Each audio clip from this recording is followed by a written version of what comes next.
course, you can watch the chit chat with the junkies who watch it live, or zip on over to 00:00, and guess what? You can go straight to the story. It's going to be fantastic. Here we are now. I'm watching everything go live, watching everybody start zipping onto the stream right now. Looks like we got good sound. Waiting for people to show up. Start the show, y'all. We got one person on the Facebooks. Who do we got? Who we got out there?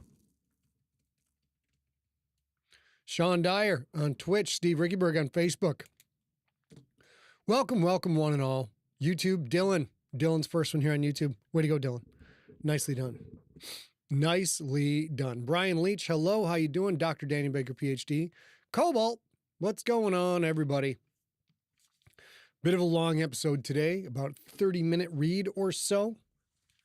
Just don't show too much, exactly. Dylan, you know what? Missing last week's episode because of your girlfriend's birthday is a very valid reason. Very valid. I hope you got caught up. Flight of the Bicycle. Flight of the Bicycle. Hello, how you doing? Hi, Dawn. Hi, Abby. Fuzz bubbles in the house. Oh, man, the peoples are just pouring in right now. Got good reps on. Who's the second person on Twitch out there? Dr. T. Campbell. Hello. Twitch, sound off. I know I got Sean. Nope, no cover teaser today. And the crazy thing is, it hit me too late. About an hour ago, the Penguin Random House site put up the cover for Warpath, which I'm not allowed to talk about. And yet the cover is now out there somewhere on the internets. So we may show that later tonight. May do that later tonight. And we're going to save the Crypt Book 2 cover reveal for next week, I think. Hi, Kim. How you doing? We're going to save that for next week. Should be good. Bit of too much of a bite to my voice tonight. Very interesting. Edward Rocco, how you doing? Yeah, that does impact things. Let's go ahead and take a peek at that while we're... Of course, again, if you guys are coming after the fact, fast forward to 00:00, or we can sit here and chat with y'all. It's all good, all fine. It's all good and fine. Yada da da da da da da da da da da. That is me right there. It is a little bit. There we go. Check. Bring that down a little bit. That's too much. Hello, check. Bring that up a snooch. And then bring this up a snooch. And then bring this up a snooch. We're going to be talking about Callista's snooch today, believe it or not. Her snoocher at any rate. All right. So, ladies and gents, let's get back into this. We've got 5 minutes before we go live. Let's see. Tonight's live read, of course, is Slay episode 106, A Dip in the Pool. Sounds refreshing. After the episode, we're going to stop the episode, start a new episode. We keep iterating this idea and see how it works for us. So if you get to the end of the story, we'll give you plenty of advanced warning and heads up. You're just going to chill. That alert should pop back up wherever you saw us, or just refresh 5 minutes later and you should be there. Let's get our timers going. Boop, bitty boop, boop, boop, boop. Go to chat for a second. See the timer cooking.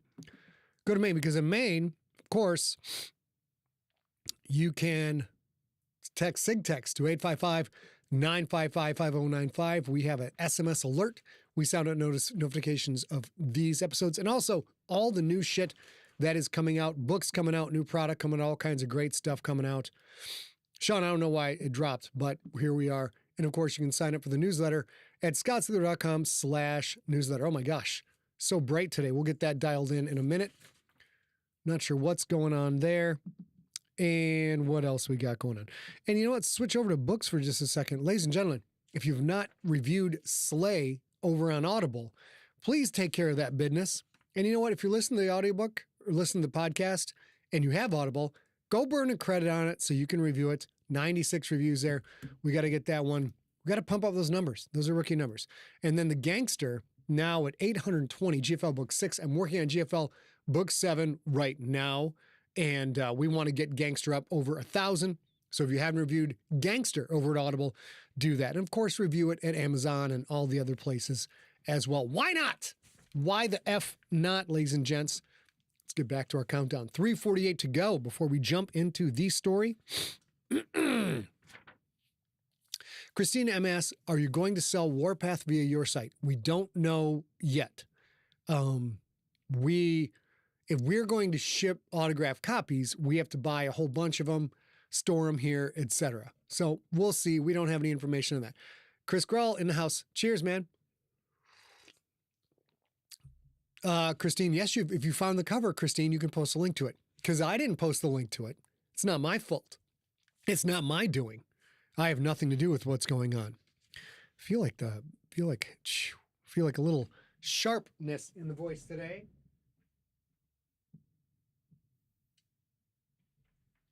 All right, how'd that work? A little bit. I can hear the difference. Emily Brownlow, how are you doing? Welcome, welcome, welcome. Okay, Christine, you can pre-order on Random House. Are you serious? Post that goddamn link in there. Shit, I didn't know you pre-order the book. You guys are scooping me.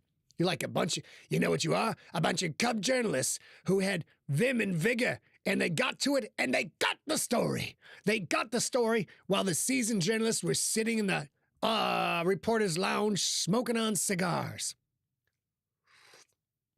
Look at this shit, ladies and gentlemen.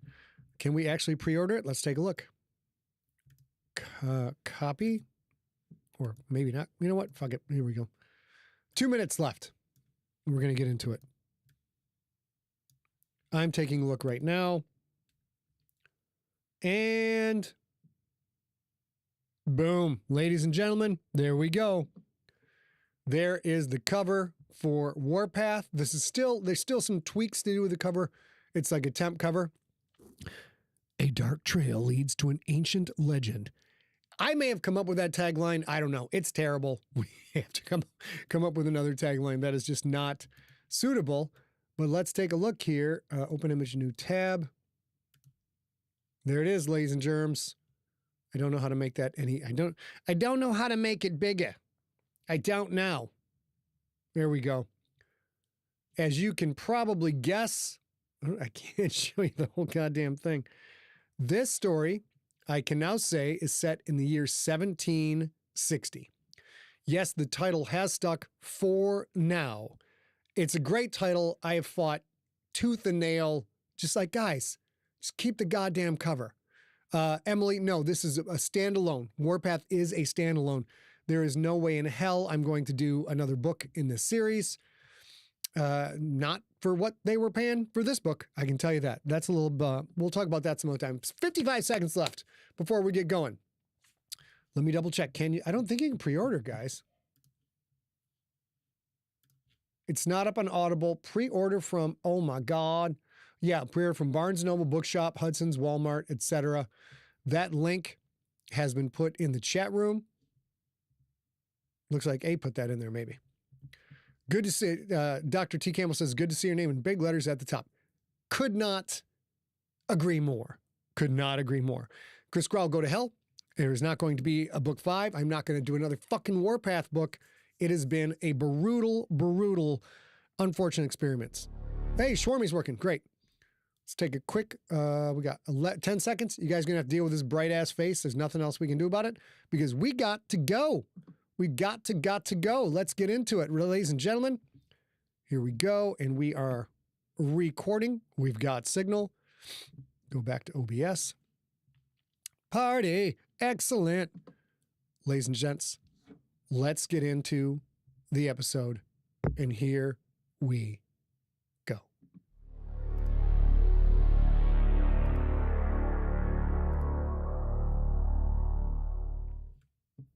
Previously on Slay. Icepick continues his research at The Decks, the sprawling library located in and below Quartus in the Patchwork. Hold on, shit. We got an extra pasted thing in here. Crap. You'll have to check that one on the actual post. But Icepick is doing his research, and I got a little export hiccup, so here we go. Meanwhile, Lincoln and the gang were almost out of the woods, fooling the matron of the poison pool that Faceless was the real Callista. The matron lowered the pool's level, exposing the stone path that led safely across. Then, Mercutio woke up. His cries for help alerted the matron to the charade. She flipped the lever to raise the pool and submerge the path everyone but Magda was walking across. Then, the matron ordered her pair of zombie killer whales, Necrokeiko and Grimhole, to attack. Will the undead orcas take a bite out of the gang? Find out next on Slay, episode 107.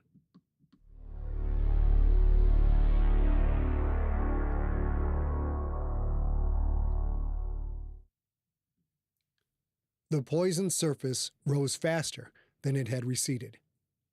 A pair of tall, black fins pierced the poison pool's rose-gold surface.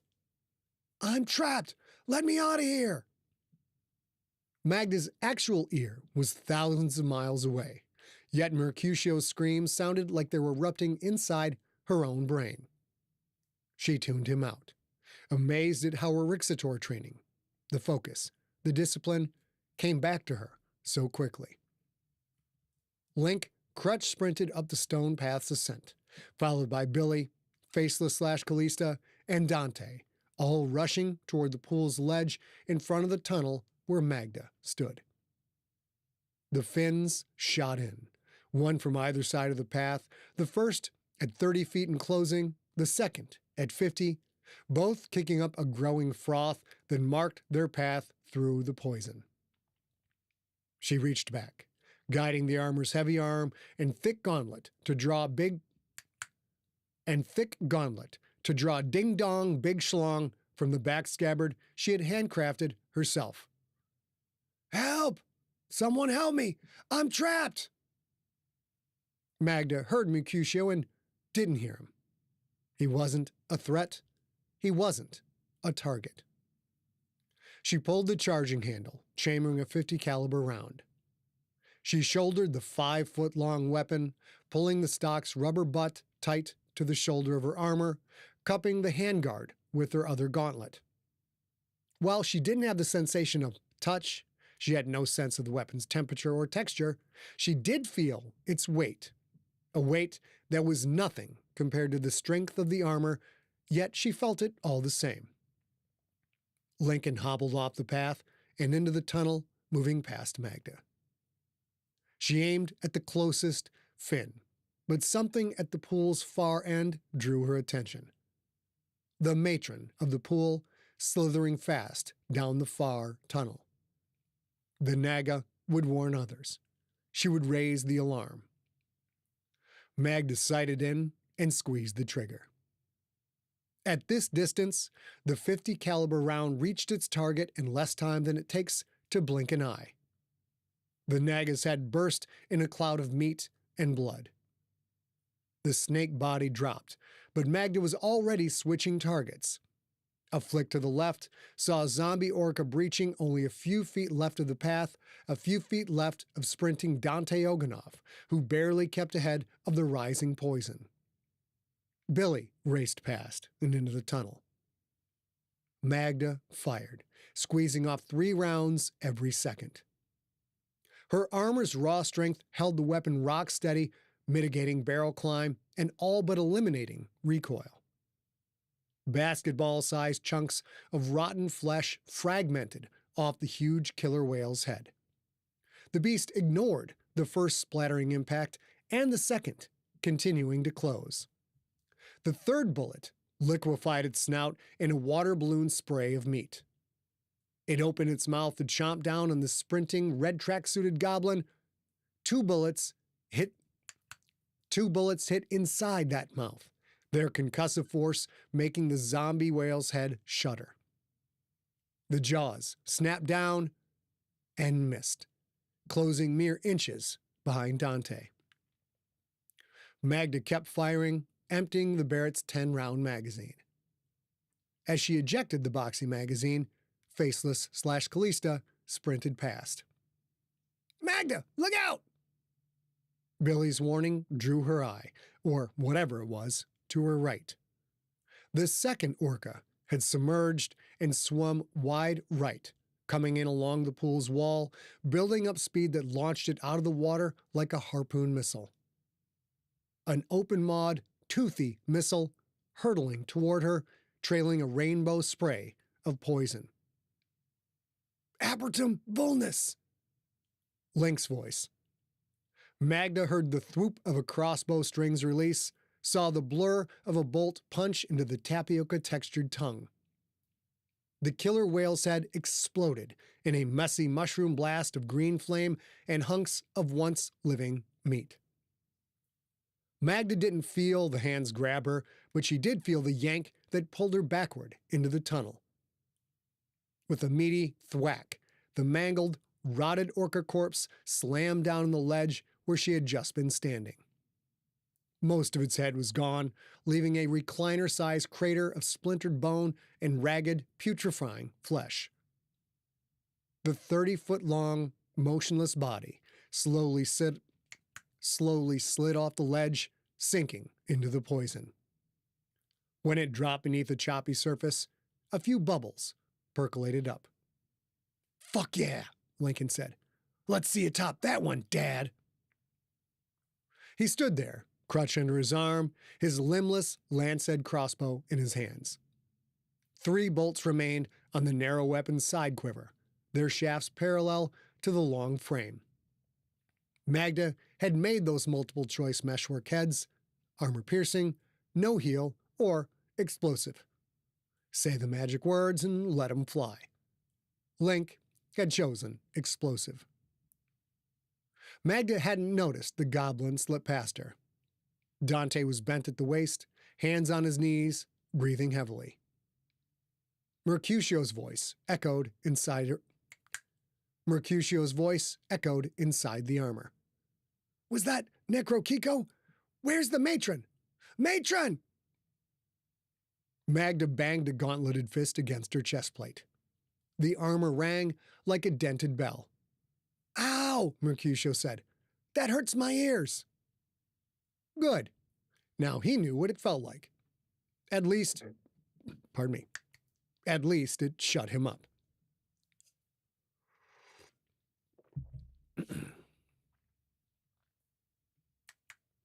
"God damn, Mags," Billy said. "That was some Rambo meets Shamu meets the swimming dead shit right there. Is that the first one? Is the first one down for the count? Did you get it in the brain?" As if in answer, halfway out into the poison pool, a black fin rose up and started slicing toward Magda and the others. The head broke the surface, a head disfigured and marred by the 950 caliber meshwork-coated rounds she had put into it. Guess not," Billy said. "Hey, can I try Ding Dong Big Schlong?" Lincoln yanked his crossbow's bowstring back until it clicked. "This ain't the time for experimenting, kid." With motion so fast, Magda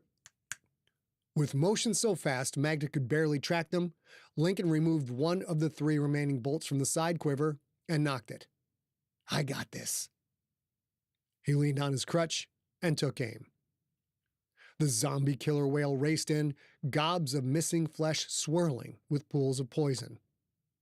"Apertum vulnus," Lincoln said. The bolt sizzled forth with a living static, black and white energy that promised great damage. The bolt sank into one of the muscle divots left by Magda's bullets. The left side of the orca's head swole like a black and yellow balloon, popped open in a spray of green flame and savaged, necrotic flesh. Momentum carried the big body forward a few feet more, then it sank out of sight, dropping down to join Grimhole. Or Necrokeiko. You know, all undead killer whales kind of look the same to her. Lincoln stood straight, slid his crossbow into the folds of his cloak. "Well, Brain was in there somewhere, I figure," he said. "Looks like I had a job on this team after all. Huh, Dante?" Good God. Link and his stupid pride. Yes, Dante said, hands still on knees. "Very important job, for which I am grateful." He stood, his green face squinting with exhaustion. "It looked like We must now do Plan B. Plan B. This was gonna get weird. Magda looked into the pool. Magda looked at the pool. It had risen, and the path was gone, once again submerged beneath the shimmering rose gold surface, hidden from the ceiling's pale apple green glow. "Someone help get Mercutio out of here," she said. "Let's get it done." Time to put the cursed armor of Sir Arnault the Pure to the test.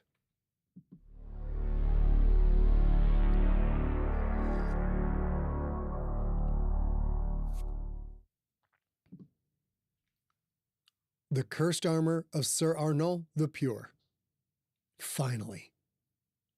Icepick pored over the ancient text, absorbing the details and making connections.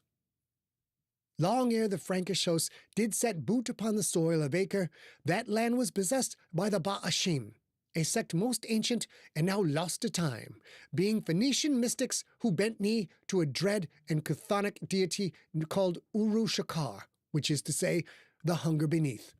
These heathen folk did raise a great citadel of stone atop a cavernous vault, wherein they poured the blood of sacrifice upon a black jewel of no earthly origin, which they named the Eye of Asakar. To them, this gem was no mere relic, but rather a shard of the god's own foul flesh. Yet, in the course of years, the Ba'ashim were smitten and utterly laid waste by the armies of Assyria. Their temple was forsaken, their catacombs sealed with stone and silence, and the Eye left to slumber in darkness unbroken. Fan-fucking-tastic. This was the info Icepick had been looking for. The 5-century-old tome of Blight and Blade, a compendium of profane armaments by brother Serenus Caligo, gave him the info he had been looking for. In the year 1104, according to Caligo, Crusaders seized Acre in the name of Christendom.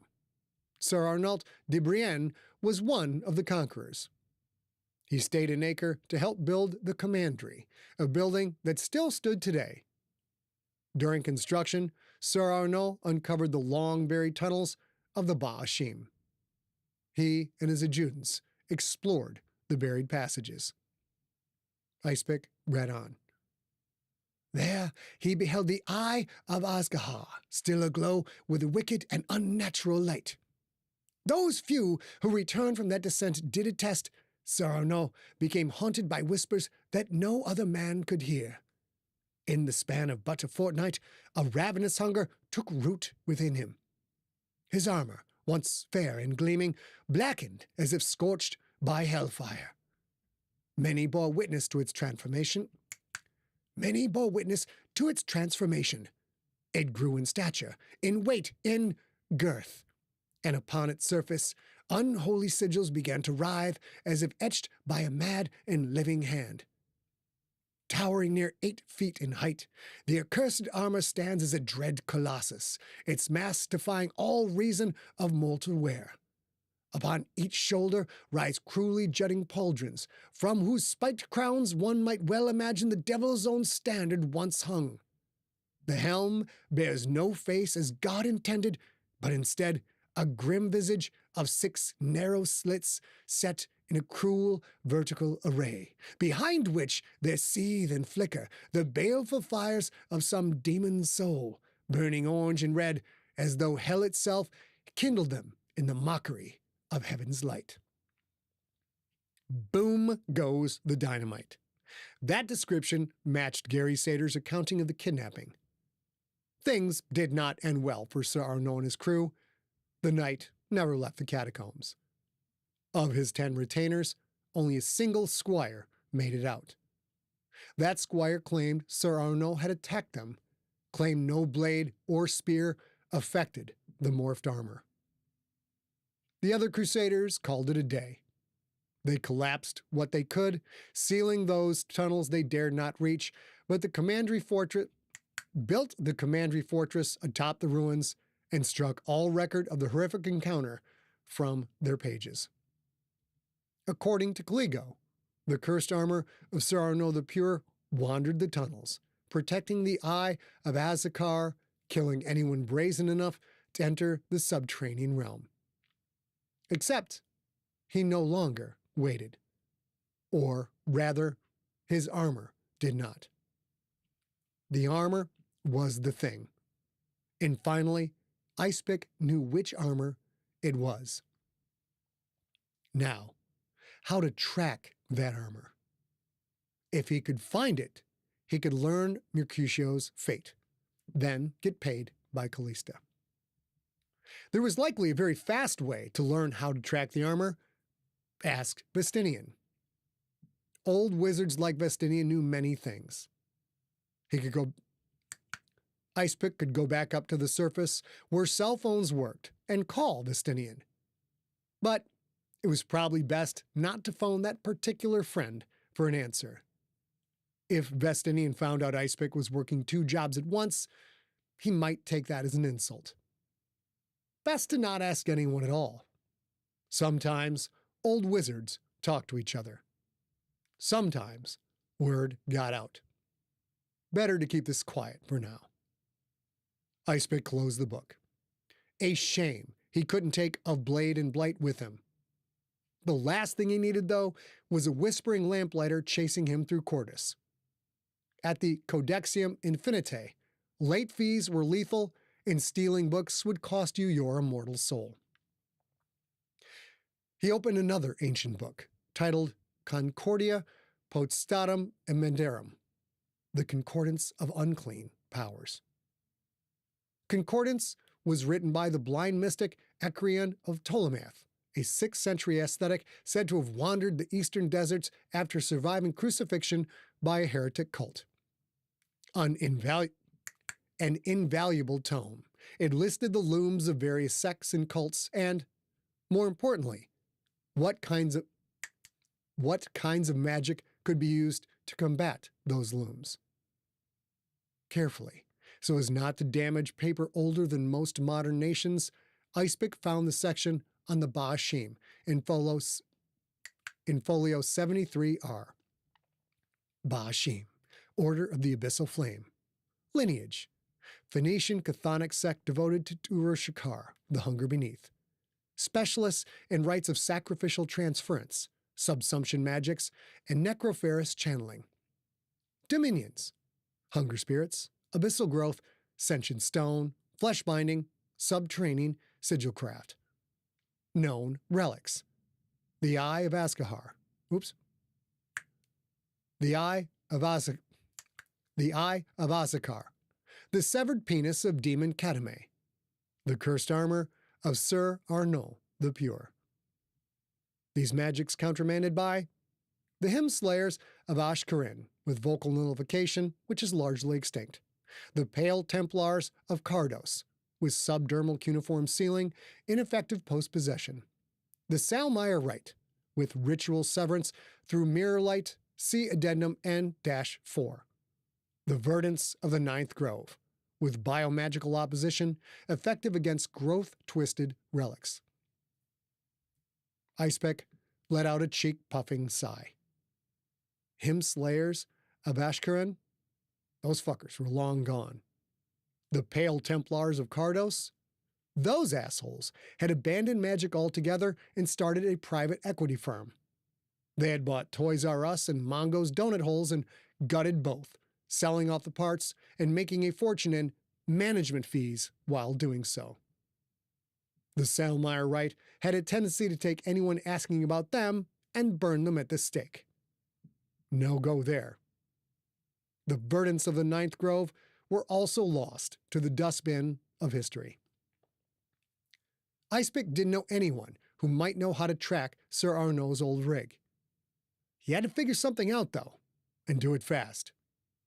If Mercutio was still alive, he wouldn't be for long.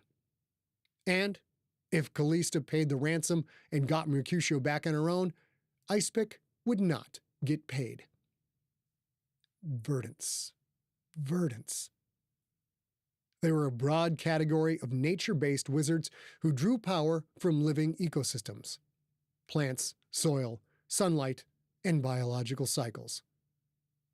Verdants believe that growth itself forms a resistance to corruption, and they use this philosophy to counter magic born of rot, hunger, or decay. There were several subdivisions of the Verdant school of magics. There was dryads, shamans, Vedic rishis, and maybe he did know someone after all. Or rather, he knew a guy who knew a guy.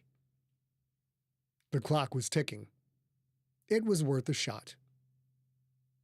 Icepick quickly but carefully closed all the books before him. He had to get back up to the surface. Time to make a call.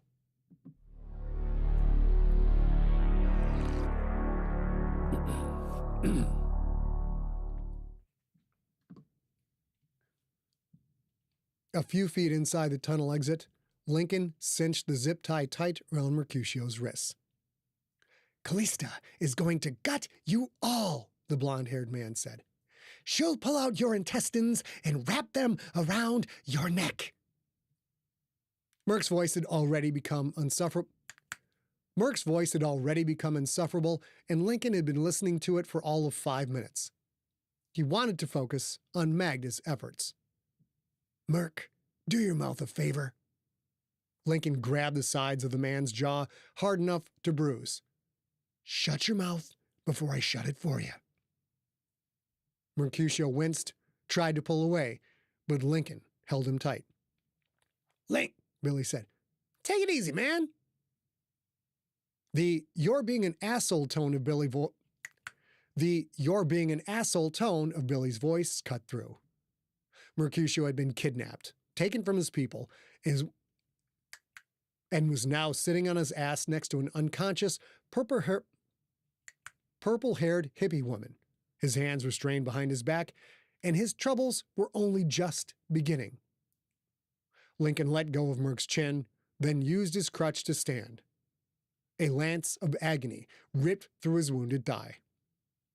Billy grabbed his arm, tried to help him up, but Lincoln shook his shoulder away. "I'm not a fucking cripple." Not a cripple. Not like Dad. Billy raised both hands and took a step back. He shook his head, stepped to the edge of the pool to watch Magda. It wasn't enough for Lincoln to be a constant contestant in the Asshole Olympics, apparently. He had eaten his Wheaties and was going for the gold. He got to his feet, leaned on the crutch. Like Billy, Dante, and Faceless / Callista, Lincoln watched Magda's wide-bodied badonkadonk suit of black armor walk down the path ramp and into the poison. First, her custom-made giant-ass Nikes vanished beneath the surface, then her greaves, then her cuisses. "Be careful," Lincoln said. Why he said it, he wasn't sure. It was a suit of disembodied armor, not his lifelong friend and fighting partner. "I will," Armor Magda said, as the poison lapped against her chest plate. "Watch my shit for me, will you?"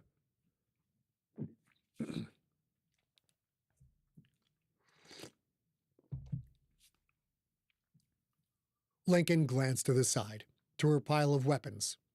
War mace, modified Bellini? Fuck, I don't know how to pronounce that. Sorry, Chris, I don't know how to pronounce Benelli. That's it. I spelled it wrong. Lincoln glanced to the side, to Magda's pile of weapons.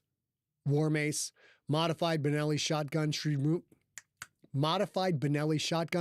had removed from her vambrace, a scabbard dagger longer than Lincoln's forearm, and Ding Dong Big Schlong, once again loaded with a 10-round magazine and nestled in its black Kevlar sheath. When Link looked back to the pool again, he saw the top of Magda's helm and the tips of her pauldron spikes slip beneath the surface. Was that a black streak on the surface, like a thin oil leak marking her path? "Plan B is good," Dante said. "I have faith this will work." Lincoln hoped so. If anything happened to Mags now, if any other submerged threat revealed itself, there was nothing he or the others could do to help her. No, not her. Help the cursed suit of armor she controlled from half a world away. The way she had blam-blammed those monster killer whales, amazing. And she had de-fucking-capitated that Naga. What a shot. Miss Badass back in business. It was just like old times. Well, almost like old times, because she wasn't really there. Still, it gave Link hope they might actually pull this off. You murdered the Matron, Mercutio said. What did she ever do to you?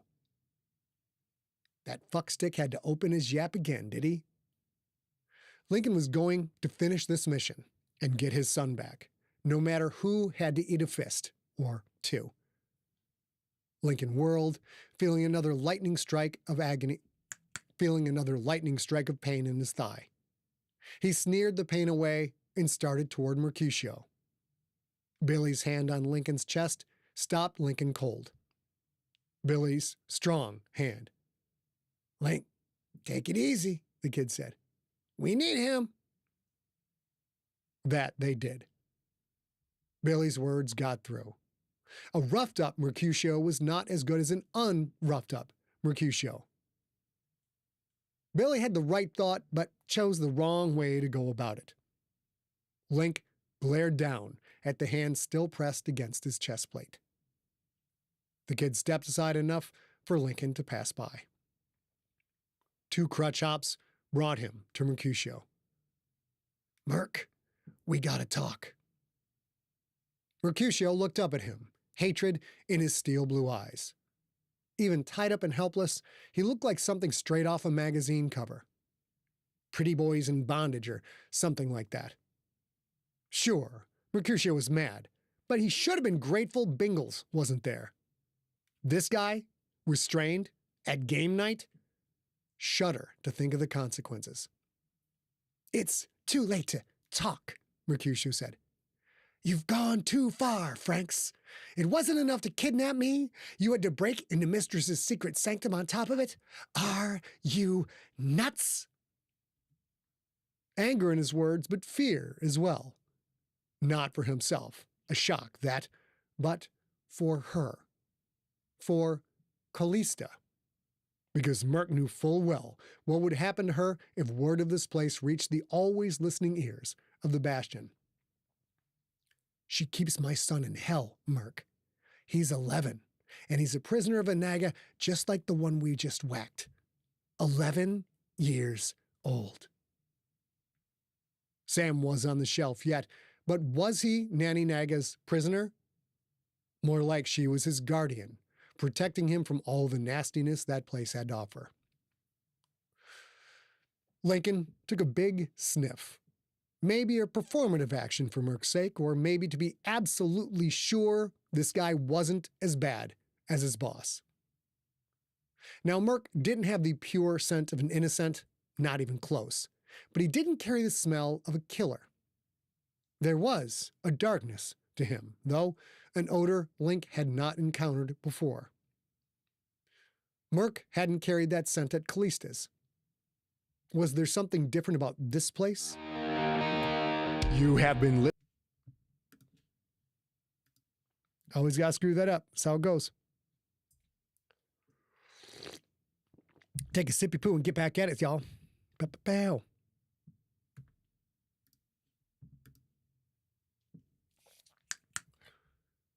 Was there something different about this place? Or something different about him in this place? Or something different about him in this? It's a shit show. Or something different about him in this place. You strike me as an okay guy, believe it or not, Link said. Which means you're going to do the right thing. You are going to open that vault for me. The man actually smiled, a stressed, anxious, yet also dismissive grin. Like hell I will. What do you think you're going to do with her Dormantis anyway? Smash it if you like. That won't kill her, and it won't get your kid off the shelf. Merc had figured out what Lincoln and the others were after, but not exactly what they planned to do with it. I'm not going to destroy it, Lincoln said. If she lets my son go, if she doesn't let my son go, I'll give it to the Bastion. Mercutio's face creased in confusion, but only for a moment. You're going to blackmail her? He nodded. I should have figured that out. He tilted his head toward the prone cray-cray Bray. I'm still a bit groggy from whatever she gave me, but I'm not so out of it that I'll help you get in the vault. You'll have to kill me before I betray my mistress. Lincoln pursed his lips, as if thinking that over. Okay, so we kill you. You think that's going to bother me or something? Mercutio shook his head. I know killing doesn't bother you in the least. You do what you've got to do. Lincoln could smell the truth in the man's words.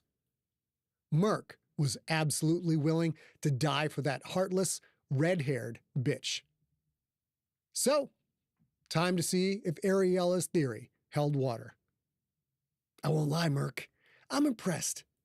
You look like you just fell off the back of the wimp wagon, but you got some stones. While I will kill you, while I will rip your still-beating heart out of your fucking chest, I don't want to. And something tells me I don't have to. He opened an ammo pouch and pulled out the phone Ariella had given him. Link tapped the screen, started flipping through the pictures. The first one showed Ariella's matte red lips pressed up against Mercutio's cheek. Nice framing. The pic showed the two of them, but not the workshop table.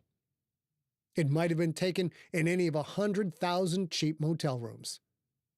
Wow, Ariella's got a real pretty mouth, don't she, Merc? He showed Mercutio the photo. The man's face went white. Lincoln flipped to the next picture, this one showing a wickedly smiling Ariella with the tip of her tongue in Mercutio's ear. Lincoln knew full well the full-body tingle brought on by that wet tongue in his own ear. I understand the two of you have a history, Lincoln said. It'd be a shame if I come out of this empty-handed and have to show these pictures to Callista. Wouldn't that be a shame, Merc? Mercutio blinked rapidly, trying to think. You can't do that to me, he said. I love Callista. She loves me. She gave me a chance to make it right. Please, don't. He didn't even bother to say something like, Callista will never believe it. Probably because she would believe it, and for good reason. He had broken her trust. It haunted Mercutio. It aided him. Blazing hells.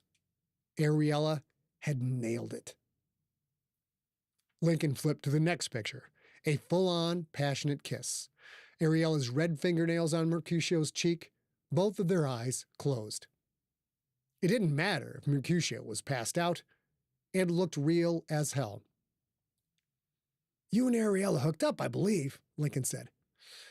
I guess Callista's snoocher can't be all that honey-dip perfection if you tomcatted around with some lawyer, huh? Merc looked at the picture, then stared down. Ariella came on to me like crazy, he said. She used me. Use you for what? Mercutio sneered. Bro, look at me. Who doesn't want to use me? The endless arrogance of attractive people. Yet Lincoln sensed Mercutio was holding something back. So Ariella risked the wrath of Callista just to get a pickle tickle from you? Mercutio sighed. He glanced off. Yes, there was more. We always met at my place. she was really into my library. Books. Well, that tracked. Ariella kept hundreds of books at the old stone church. Even more at her brownstone. She had sent Link on missions to get specific tomes. Hell, she had made a golem out of books that had damn near killed Lincoln. Ariella was a bibliophile's bibliophile. What kind of books you got in that library, Merc, that Ariella was willing to risk her life for him? A grandiose way to put it, probably, but people often risk their lives without knowing it. They didn't process the full cost of a particular action. And lust was the common denominator of many, many bad decisions. It had always been so and probably always would. I've got some awesome books, bro. I have stuff that's not even in the decks, believe it or not. He shrugged. Occult, meshwork, histories, Sarukamesh. He looked up, stared Lincoln straight in the eyes. I've got books on the Unweaver prophecy that helped me piece together what your genocidal father did. You should ask him about that. Genocidal? What was this numbnuts talking about? Merc, don't try playing mind games with me, Lincoln said. You can't. The echoing sound of a big lever clicking home, followed by whirring pumps and draining fluid. Magda had made it to the other side and flipped the lever. She gave me one more chance, Mercutio said, a pleading tone to his words. If I open that vault, she'll know it was me. If I don't, and you show her the pictures, she won't believe that you faked them. Aw, the poor baby didn't like the consequences of associating with pure evil. Too bad. So sad. Did he really love Callista so deeply he didn't want to hurt her again?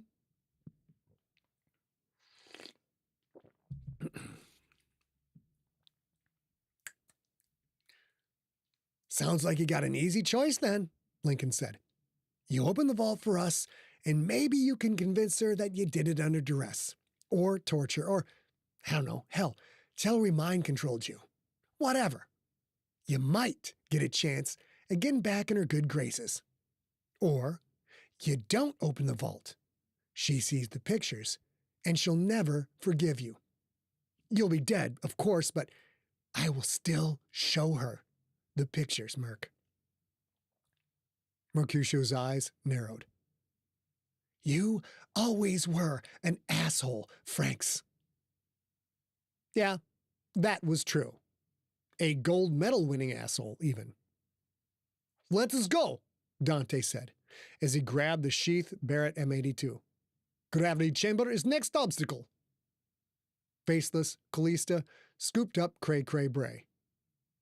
Billy picked up Magda's mace and long danger.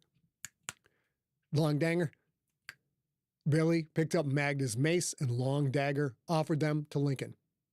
Carry these for Mags, he said. I'll bring Mercutio. Make sure he doesn't try anything funny. Billy didn't trust Lincoln to not put a hurting on Mercutio. That much was obvious. But when it came time to open the vault, if Merc chose death before dishonor, would Billy let Lincoln do what had to be done? Hopefully. The kid had to grow up sometime. Lincoln slid first the mace, then the dagger into his cloak's endless folds. He crutch-walked to the pool's edge. The poison slowly lowered, once again exposing the concave stone path. On the far side, Magda's cursed armor stood next to the big brass lever. The pumps stopped. The draining sound ceased. The poison was only a few inches below the path's lowest point. The destroyed zombie killer whales were down there, somewhere beneath the rose gold surface, too far below to see. This time, Lincoln went first. Goddamn crutch. Less pain didn't mean no pain. He'd keep using the stupid thing a little while longer. He reached the other side. He handed Armor Magda her dagger and mace, then stepped toward the matron's reed hut to make room for the others. In the tunnel entrance lay the matron's body, her head nothing more than scraps of meat. Her blood coated the tunnel walls, dangling stringers of it dripped from the roof. A meshwork-coated 50 cal to the noggin was an impressive thing indeed. Dante handed Magda the sheathed Barrett. He drew his little pistol, carefully peeled off one of the pieces of paper stuck to the grip. He mumbled something in Russian. Like a living thing, a mist rose up from Magda's armor and sneakers, arced to the pool, and melted into the poison. "Now you're safe," the goblin said. "Calibre, Mistress Callista, you and I will go first. Walt, make sure Mercutio behaves. Keep him quiet. Man in gray, you are vanguard." Billy gripped Mercutio's arm. Merc alternated wide-eyed stares between the dead Naga and Faceless / Callista. So uncanny was her simulacrum of the Fire Witch. The party moved into the tunnel, leaving Lincoln Franks, the goddamn man in gray himself, to hobble along, bringing up the rear.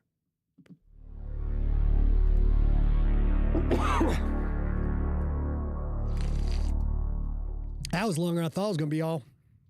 Dangers are like gangsters. Gangster dangers. I feel like dangers is pretty close to dongers. So, Donga got to get him some food. All right, you guys, that was the episode. It was longer than I thought. Ariel Girl herself is going to come on up here, shake her fine booty on up. We're going to give you guys, now, we're going to do housekeeping, and then we're going to stop this. It's going to be about a 2-minute break. We're going to start it up again. I don't know why I had to punctuate that. Like it's the little dancing ball in Sesame Street teaching you how to read a thing. Teaching you how to read a thing. Cobalt, I'm glad you liked it. The blackmail finally paid off. All right, housekeeping. Let's see. Crypt Book 2 is well and truly done. It's in production with Athon. We don't have a publication date yet. Sunday, July 27th, Slay episode 105, Biofeedback, hit the podcast feed. Thursday, July 24th, Deep Coats episode 60, How Sci-Fi Cons Have Changed Since COVID went live. Tuesday, July 29th. Actually, that was this morning. We screwed that up. Today, Deep Cuts episode 60, episode 61, The Author's Dilemma. Write a standalone novel or start a series is live in the feed. Sunday, August 3rd, tonight's episode, Slay episode 106, A Dip in the Pool, will go live in the feed. Saturday, August 2nd, Junkie Meetup. What? Junkie Meetup, what? Pow. Junkie Party. Come get some. Steve the Iceberg, Ricky Berg hosts a meetup for many, many hours, 4 p.m. to 11 p.m. PT, 7 p.m. to 2 a.m. Eastern Time. Get your beverage. Come on in, hang out with a bunch of other junkies, and chit-chat about all kinds of things and stuff. August 28th through September 1st, Empty Set returns to Dragon Con. Woo! We're going to Dragon Con, y'all. One for the Junkies panel is back and should be late Saturday night. Schedule isn't set as of yet. And that is it. Is there a deep cuts topic that you would like? Gosh darn it. Is there a deep cuts topic that you would like to hear? You can email that idea to info@emptyset.com. Talk about my stuff, talk about entertainment in general, talk about the world of books, the world of publishing, just about anything you want. Including dangers. We will also talk about dangers. Bring that all the way over here. I should have marked that, taped it. I'll do that next time. So, hold on. Stand up. Pull this chair forward. That's right. Oh.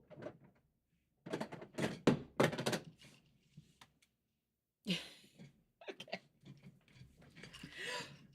What I hit? Do you spell? Just a tiny bit. The Sigler's West Coast are not very coordinated, ladies and gentlemen. Okay. That's the best. Okay, you got your stuff, baby? I think I do. Okay, all right. All right. Here we go. Gosh, that glare. So crazy. See if I can do something about that. Gosh darn it. Come back here, you.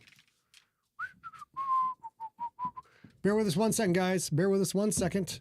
Brightness, maybe. I didn't do shit. Get in this bed. Stop making trouble. Get. The F. Anyways, we're full of glare. Baby, can you... It's right back there. It's hard to get to. Can you turn on the brightness of that thing? Which is the thing? The top light? Yes, I see. Can you see it? Hold tight, guys. Let's get the chat up while we're waiting.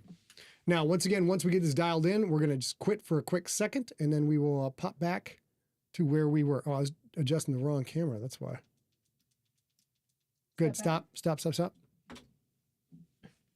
That's going to have to do. I don't know why. Shit changes every week. Okay.